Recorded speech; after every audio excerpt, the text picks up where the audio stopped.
Olá, boa noite! Hoje é quarta-feira, 17 de Iyar de 5.778. Veja no mosaico a cerimônia de Yom Ha'atzmaut no Clube A Hebraica, uma visita ao Museu Lazar Segal, dica de saúde do Einstein e muito mais.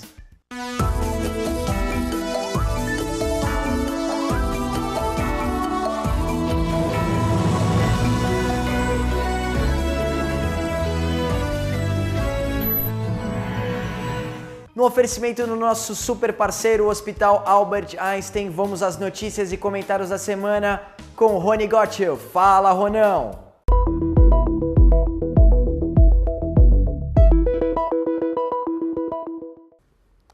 Semana passada eu separei algumas coisas que faziam Israel ser, enfim, Israel. E o pano de fundo foram os 70 anos da independência do país. Como nós recebemos muitos pedidos, eu vou mencionar mais alguns exemplos dados aqui pela jornalista israelense Bárbara Sofer, porque vale a pena se apaixonar por Israel. Primeira delas, a cidade de Rawab, a primeira cidade planejada construída em território palestino, chama a si mesma de a Modi'in da Palestina, usando uma cidade israelense como referência. Não só isso, os alunos de tecnologia trocam ideias com seus colegas da cidade israelense de Herzliya. 2. Em Israel, os guardas na entrada dos hospitais fiscalizam para que ninguém entre com armas. E em Pessah, que ninguém entre com pão comum. A rádio do governo, Próxima Razão, tem um programa semanal onde se toca e discute as composições musicais do gueto de Vilna. Próxima Razão. Aproximadamente 40 mil israelenses visitam os campos de concentração na Polônia todos os anos. Próxima. Uma equipe médica israelense formada por 12 pessoas apenas passou alguns dias na Etiópia salvando a vida de crianças desentortando suas costas. E se isso não fosse suficiente, antes de começarem as cirurgias, eles colocaram uma mezuzá na porta. Não só os israelenses aparecem entre os povos mais felizes do mundo ocidental, como eles têm, em média, mais filhos do que qualquer outra democracia do Ocidente. E 62% das mães que têm 4 filhos ou mais trabalham em período integral fora de casa. Na última quarta-feira aconteceu a celebração de Yom Ha'atzmaut no Clube A Hebraica aqui em São Paulo. Dá só uma olhada como foi a cerimônia. O último dia 25 foi de homenagem e comemoração aos 70 anos do Estado de Israel. O Consulado-Geral de Israel em São Paulo realizou uma recepção de Yom Ha'atzmaut no Clube A Hebraica. Os convidados formaram uma grande fila para cumprimentar o cônsul-geral, Dori Goren, e sua esposa, Cecília. O evento contou com nomes importantes da comunidade e a música ficou por conta de Daniel Caymmi. Este aniversário é um aniversário muito importante.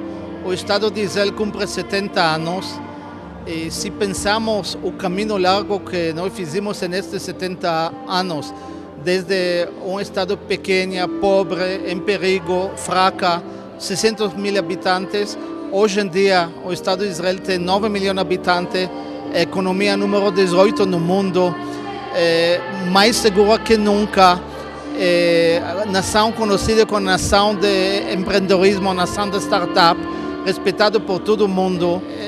Esta relação mística tão profunda entre os judeus no mundo inteiro, entre os judeus aqui no Brasil e os judeus que são cidadãos de Israel, é nossa chave que explica o êxito do povo de Israel. É um prazer mais uma vez estar com o Mosaico aqui, nesse momento que é um momento histórico de um país tão jovem, de 70 anos, e tão desenvolvido, e hoje um orgulho para todos nós. E a gente é a extensão dessa vibe, dessa vibração, dessa alegria, e não é só pela conquista do Estado de Israel, é pelo crescimento do Estado de Israel, é pelo crescimento da comunidade dentro e fora do Estado de Israel. Aqui, onde a gente para o dia para homenagear mais uma vez, de tantas homenagens que já fizemos, estamos aqui de novo porque tem amor envolvido nisso. A Hebraica fica muito contente de poder mais uma vez sediar essa celebração aqui, feita pelo consulado, porque a Hebraica é, para nós, representa um pedacinho grande no Brasil de Israel. Eu acho que o Estado de Israel vem dando exemplos para o mundo nos últimos anos, na área de tecnologia, na área de agricultura, na área de educação, de saúde. É um Estado pequeno que só tem 70 anos, cercado por inimigos e que consegue fazer tão bem para a humanidade. É um momento de muita alegria comemorar os 70 anos de Israel, uma data cheia, 70 anos de um heroísmo e de um milagre, que é a existência desse Estado tão pequeno num lugar tão inóspito. É importante para todos, para a comunidade, para mim, porque são 70 anos daquilo que nós costumamos dizer, o maior milagre da era contemporânea. A gente espera realmente que a paz seja alcançada para que aí sim possa se consolidar definitivamente o Estado de Israel e toda a região. Mas, de fato, é um momento de muita glória, de muita alegria e o momento é de festejar. Parabéns a todos, porque Israel é uma grande realidade. Nós vamos para um rápido intervalo e voltamos já já. Você não sai daí. Anuncie na revista mais lida da comunidade. Revista A Hebraica. Ligue 3814-4629. 3814-4629. Com a Tribuna Judaica, você se mantém sempre informado sobre todos os acontecimentos da nossa comunidade no Brasil e no mundo. Assine a Tribuna Judaica e não perca nada do que acontece. Ligue 0800 55 10 18. Pode uma escola ser tão boa que é capaz de garantir o seu futuro? No Senai, pode. Eu estava desempregado, vim para o Senai fazer um curso de qualificação, deu tudo certo e hoje eu consegui voltar para o mercado de trabalho. Pode a educação mudar o rumo de um país? É claro que pode.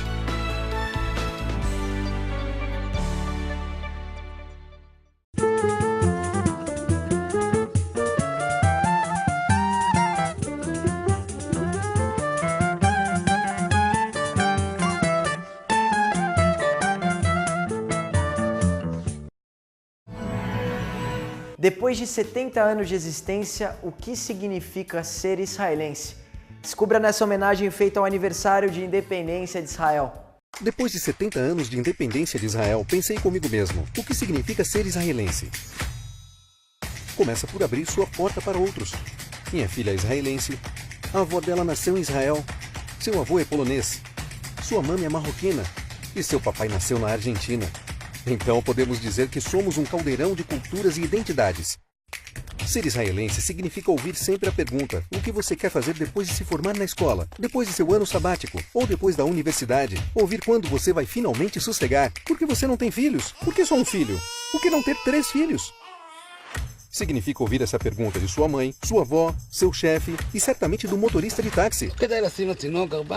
Ser israelense significa que seu filho certamente será o próximo Messi, sem entender por que o treinador não o colocou em campo. Significa ficar choramingando atrás da sua família durante uma trilha enquanto seu pai declara. Significa ficar cantando orgulhosamente para si mesmo dentro do carro enquanto está parado no mesmo congestionamento do ano passado, a caminho da refeição com a família. Ser israelense significa celebrar Purim, Natal, Ano Novo, Ramadã, Pessah e Minuná. Significa preparar cuscuz marroquino, goulash húngaro, sopa de rabo iemenita e gefilte fish polonês com uma salada israelense de acompanhamento. E então sentar-se com toda a família para uma refeição de sexta-noite. Também significa ouvir... E depois... E no fim do jantar levar para casa um montão de restos da refeição. Ser israelense significa ouvir: tem uma ideia para uma startup? De cada uma das pessoas que você conhece.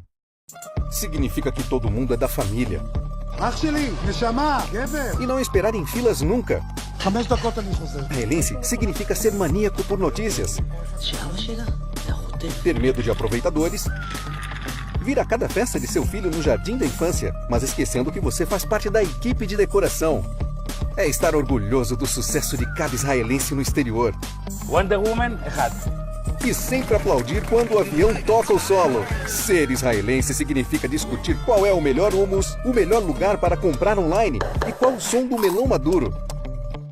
Significa dizer o que você quer, quando você quer e lutar pelo direito daquele que discorda de você, decidindo o que ele quer e quando. É sair de uma sinagoga e ouvir um chamado em uma mesquita das redondezas. É se voluntariar, ajudando as que necessitam, em qualquer lugar do mundo e sempre se unindo em momentos de alegria e também nos de tragédia. Ser um israelense significa respeitar seu passado enquanto vislumbra seu futuro, sabendo que a união nos ajudará a superar qualquer tipo de obstáculo. Ser israelense significa ser livre para ser você mesmo.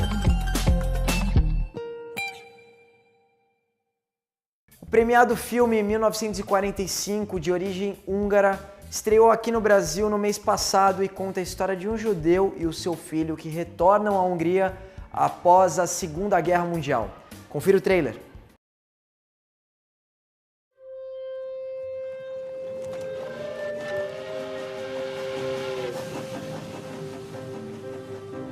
Be kéne vigyél a városba.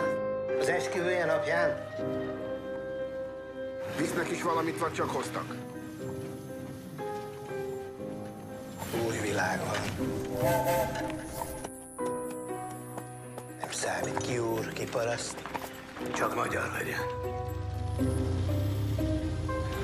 Zsidók jöttek. Hányan vannak? Egyelőre 2. És mi a rossz sebet akarnak? Bosszút? Vissza kell adni mindent. Ki fog derülni minden. Rossz előérzetem van. Jonni jöttem. Ilyenkor? A jegyző és a feleségem. Ők íratták alá velem a feljelentést. Az. A bútorok. Ez a miénk.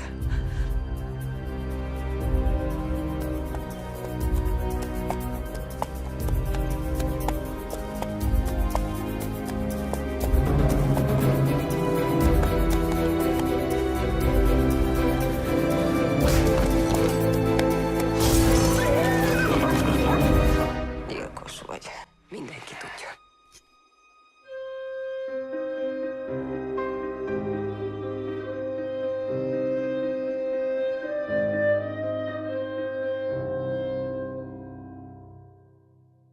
E agora fique com a dica de saúde do Einstein.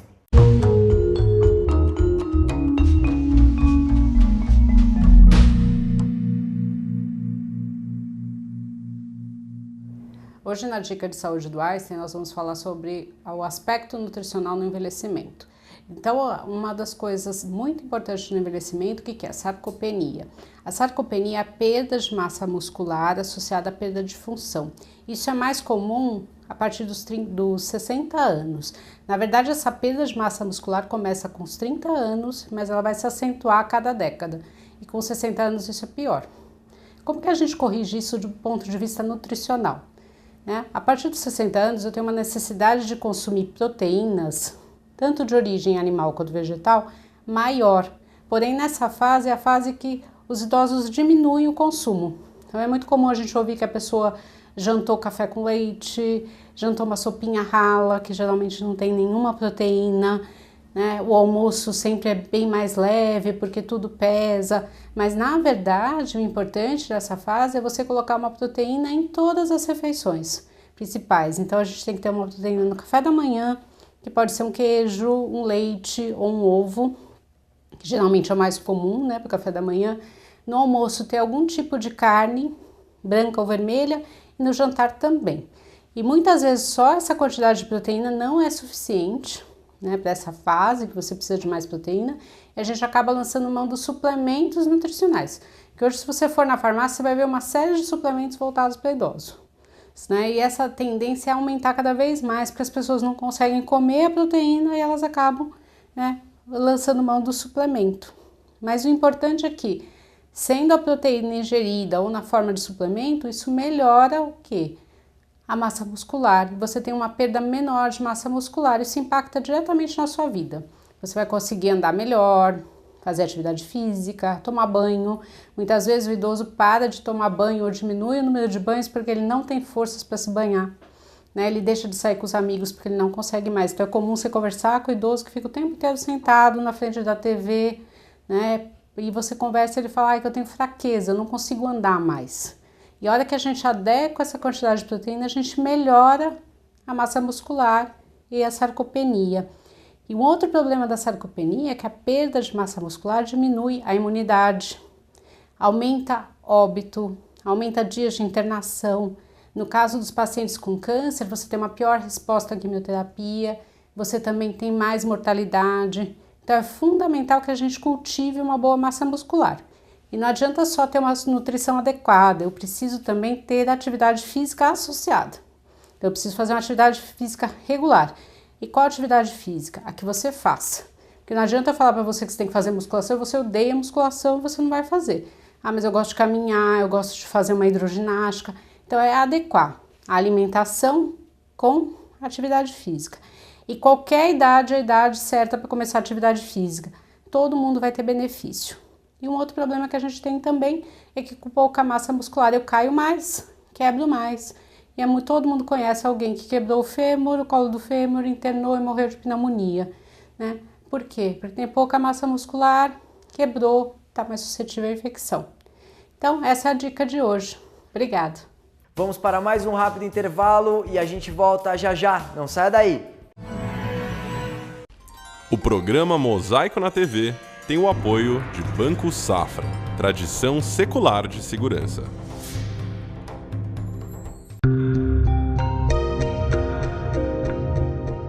Nossas famílias, vindas da Europa e do Oriente Médio, só se transformaram numa comunidade quando inauguraram a Hevra Kadisha e seu primeiro cemitério, o da Vila Mariana.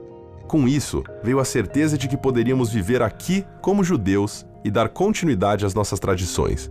Quase 100 anos depois, o trabalho de perpetuar nossas memórias continua. Hevra Kadisha, mantendo acesa a chama da comunidade. Composto pelas empresas Maringá Turismo, Central de Eventos e Lemontec, o Grupo Arbeitmann é sinônimo de solidez e credibilidade. A Maringá Turismo possui tradição de mais de 50 anos em viagens corporativas e a lazer e presença global em mais de 80 países. A Central de Eventos oferece experiência e criatividade para as negociações do seu evento e viagens de incentivo. A Lemontec é especializada no desenvolvimento de softwares com foco na gestão de viagens. Saiba mais, visite nossas redes sociais. Um time vencedor, um grupo de sucesso. O Mosaico explorou todos os cantos do Museu Lazar Segal aqui em São Paulo e o resultado você confere agora. Pode rodar. Estamos aqui no bairro da Vila Mariana, em São Paulo, na residência em que o artista Lazar Segal viveu durante 25 anos. Atualmente, a casa projetada nos anos 30 dá vida ao Museu Lazar Segal, um centro de atividade cultural. E nós do Mosaico estamos aqui para conhecer o museu e um pouco da história do artista. Vamos lá?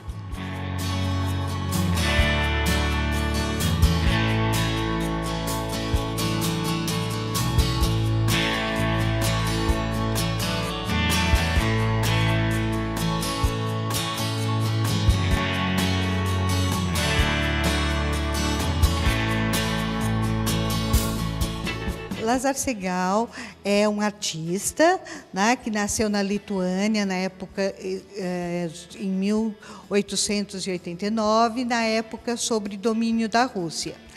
Ele, desde pequeno, teve essa coisa essa sensibilidade, os pais perceberam que ele tinha muito jeito, e aí ele sai para talvez ir para Paris, mas acaba ficando na Alemanha e torna-se um artista muito importante para o expressionismo alemão. Lazar Segal era russo, judeu, então por isso com muitas dificuldades na Alemanha, e como uma parte da família dele já morava no Brasil, e ele já tinha vindo para o Brasil em 1913, quando ele fez uma exposição, ele resolve mudar para o Brasil. E depois essa casa é construída, ele passa a morar aqui, ele se naturaliza brasileiro e com as obras que ele deixa, a família acaba fazendo o museu. Para quem for visitar o museu, quais as principais obras? Na verdade, eu acho que a principal obra do Segal é o Navio de Imigrantes, pelo menos é a obra que quase todas as pessoas que vêm aqui querem ver o navio. É a obra que se reproduz muito do Lazar Segal, é uma obra que a gente tem muito pedido de empréstimo para outras exposições, porque principalmente por essa atualidade do tema da imigração nos dias de hoje, né? Então, aqui no museu tem ainda uma importância muito forte por ser muitos desses imigrantes judeus. Essa coisa da temática do Segal, desses temas de guerra, de extermínio, da imigração mesmo, tem muito a ver com essa origem dele. Bom, esse é um museu monográfico, ou seja, a gente é dedicado a um só artista, que é o Lazar Segal, logo o nome. E que o espaço, na verdade, ele fala muito sobre o próprio artista, porque ele morava nesse espaço, né? Claro que passou por várias reformas, mas era a casa dele, o ateliê dele, e isso foi um projeto da família mesmo, da fundação do museu, da instituição do museu, dedicado à obra e à vida dele. Vocês estão completando 50 anos de história, e como que é para vocês prosseguir essa missão de preservação, de divulgação das obras do Segal?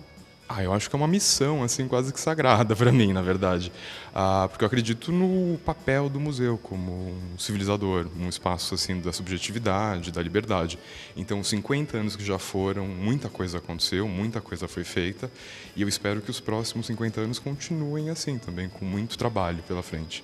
E aqui no Jardim do Museu Lazar Segal, eu convido vocês a fazerem uma visita e conhecerem o espaço, que está localizado na Rua Aberta, número 111, no bairro da Vila Mariana. Funciona de quarta a segunda-feira, das 11 da manhã às 7 da noite. Eu vou ficando por aqui. Até mais, Mosaico! O Pinata Música de hoje traz a música Megilat Yatzmaut, original do grupo a capella The Maccabits, com a letra retirada da Proclamação da Independência de Israel.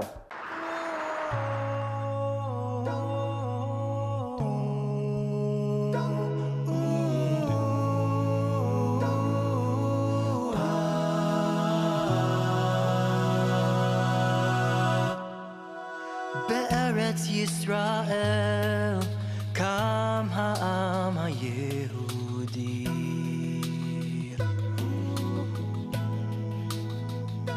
החלוצים מעפילים ומגינים הפריחו נשמות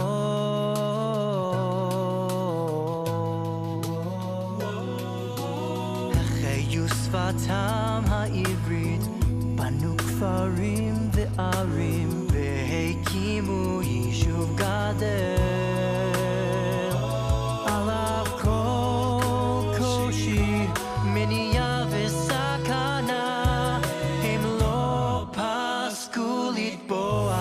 זכותם בחיי כבוד, חירות ועמל ישרים במולדת העמם. לפיכך נתכנסנו ומכריזים בזאת על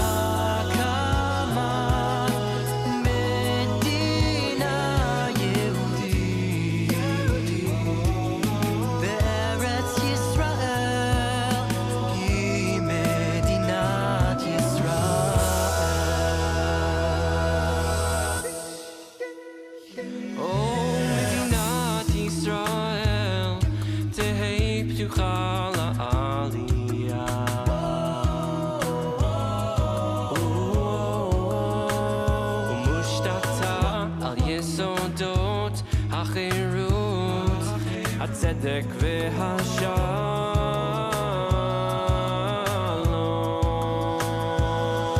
תבטיח חופש דת מצפון לשון חינוך ותרבות לטובת כל תושביה לפיכך נתכנסנו ומכריזים בזאת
Na próxima sexta-feira, acenda as velas de Shabbat, às 17h20. Nossa sugestão de Kabbalat Shabbat é no Beitel, Rua Caçapava, 105, Jardim Paulista. Muito obrigado pela companhia mais uma vez. Até semana que vem. Shalom, Leitrot!